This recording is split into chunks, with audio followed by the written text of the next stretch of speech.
Time and Fester had introduced Peeve to every sort of monster. There were werewolves and vampires, and people who talked too loud in the morning. Of all the creatures she'd met, skeletons were the least reliable. Peeve had chosen to work with them because there had been no other way. She knew the taller skeleton was named Tempest. He waved at her from the back of the vessel like a pageant queen.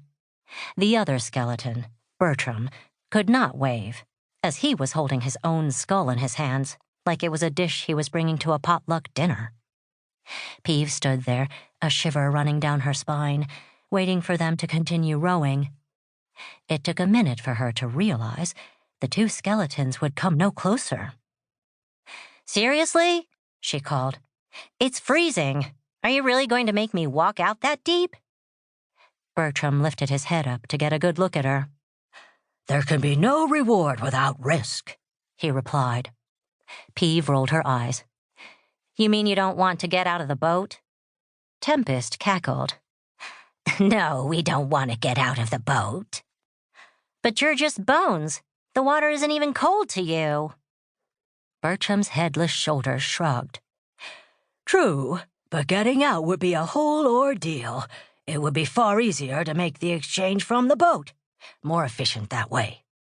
"Besides," Tempest added, "you're already standing in the water. No harm done." Peeve bit her tongue. There was no point arguing. If she said the wrong thing, they might pack up and start rowing away. She couldn't afford for them to leave. Not when she'd already risked so much to get her hands on the package they were delivering. There was nothing else to do but grit her teeth and start forward. The dark water was nearly up to her stomach by the time she reached them. "Hand over the money first," Bertram suggested. "No funny business." There were several sacks sitting inside the little boat. Peeve knew the skeletons often made trips to the land of forgotten stories.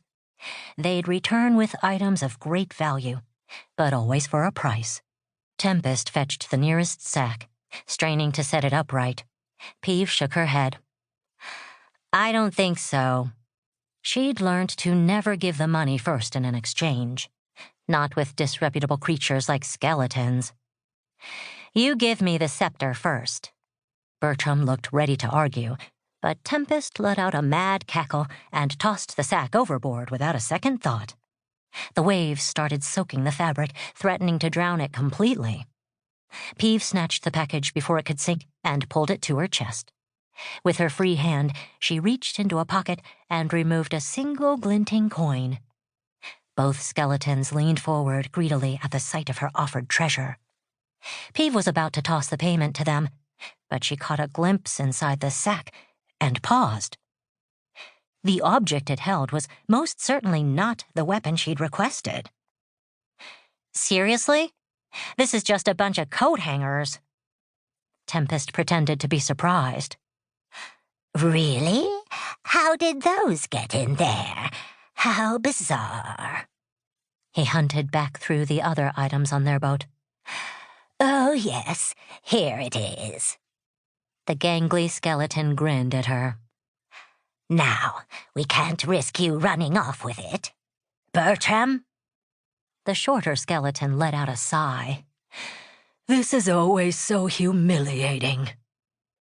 Peeve flinched when he hefted his skull up and threw it at her. She barely reacted in time, snatching his head before it could land in the water. She stood there, staring down at the empty eye sockets, unsure of what to say. "Ouch! Don't squeeze so tight," Bertram complained. Back on the boat, the rest of his body settled into a hands-on-hips gesture of disapproval. Tempest cackled like a madman again. "Now you pass us the coin, and then we'll give you the scepter. And then you give us Bertram. It's a win-win-win."